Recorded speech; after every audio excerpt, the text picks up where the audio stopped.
You're not built for the spotlight. You never were. At 5 feet 2 inches in a world of giants, the court feels like a battlefield where you're perpetually outgunned. But the ball, it's your sword, your shield, your voice. Being a point guard isn't just a position, it's a calling, a curse wrapped in rhythm, a life spent orchestrating chaos while the world cheers for someone else. This is why it's hell to run the floor, and why you wouldn't trade it for anything.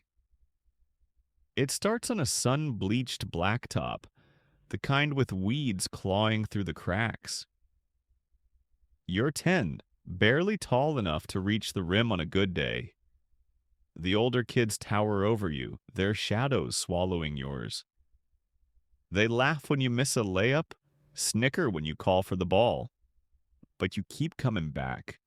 Not because you're stubborn, though you are, but because the ball listens. When you dribble, it answers. When you fake left and spin right, it follows. That first crossover, the one that leaves a bully flat footed, isn't just a move, it's a revelation. You're small, but you're in control. By middle school, you're still a head shorter than the shooting guards, but you're already a floor general. You see the game in slow motion, pick and roll angles, backdoor cuts, defensive rotations unfolding like chess moves. Your coach calls you the little maestro, half proud, half pitying. You hate the nickname, but you lean into it. You learn to bark orders over the squeak of sneakers, to thread no-look passes through gaps nobody else sees. Your teammates don't always get it. The power forward wants to ISO, the wing chases his own shot.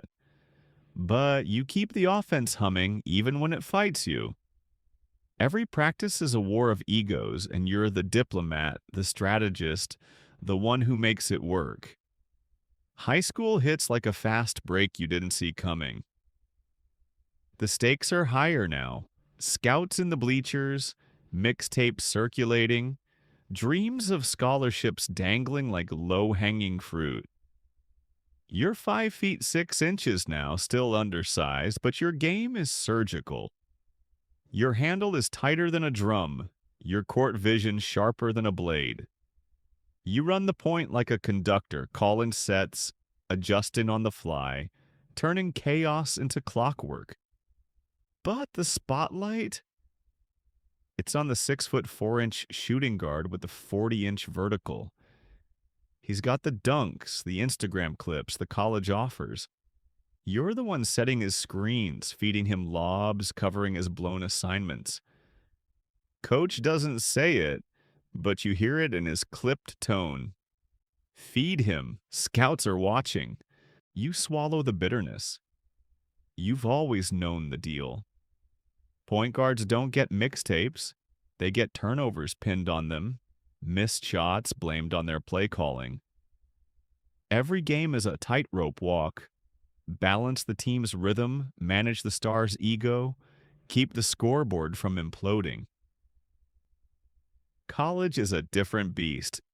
The game moves at warp speed. Defenders with longer arms, quicker feet, smarter reads. You're 5 feet 8 inches now, still the smallest on the roster, but you've honed your craft to a razor's edge.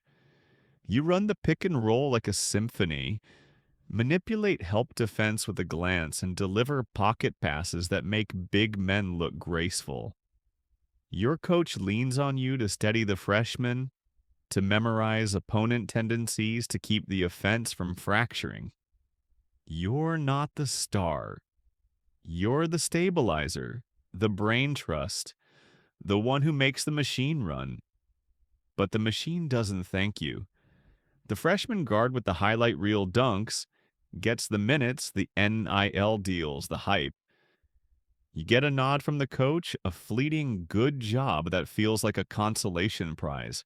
The physical toll creeps in quietly. Your knees creak after suicides. Your ankles protest every hard cut.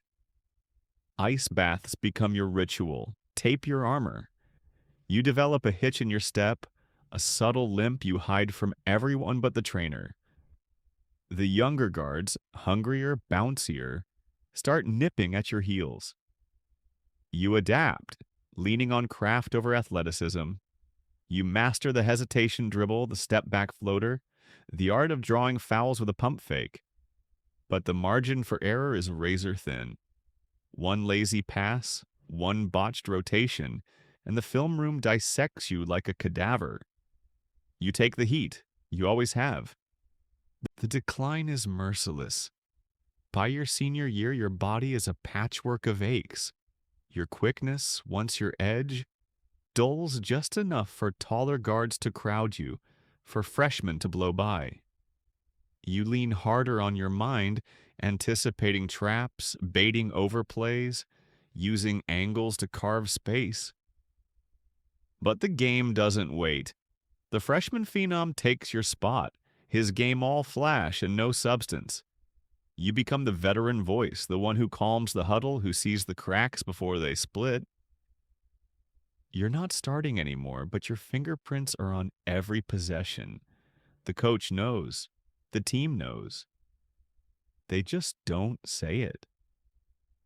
The hardest part isn't the pain or the minutes slipping away, it's the invisibility. You spent your life running offenses, fixing mistakes, shouldering blame, and the box score never tells your story. The dunk gets the cheers, the buzzer beater gets the headlines. You get the quiet nod from a teammate, the respect in a coach's eyes, and you learn to live with it. Because being a point guard was never about the noise. It was about the signal, the rhythm you create, the chaos you tame, the split-second decisions that turn a broken play into a masterpiece. You won't get a statue. No shoe deal will bear your name. The NBA won't call. But every court you've touched carries your mark. The passes that sparked runs, the defenses you unraveled, the games you held together by sheer will. You've been the maestro of a symphony nobody sees, conducting with a bounce pass, a head nod, a pointed finger. And in the silence of an empty gym, with the ball still listening, you know it was worth it.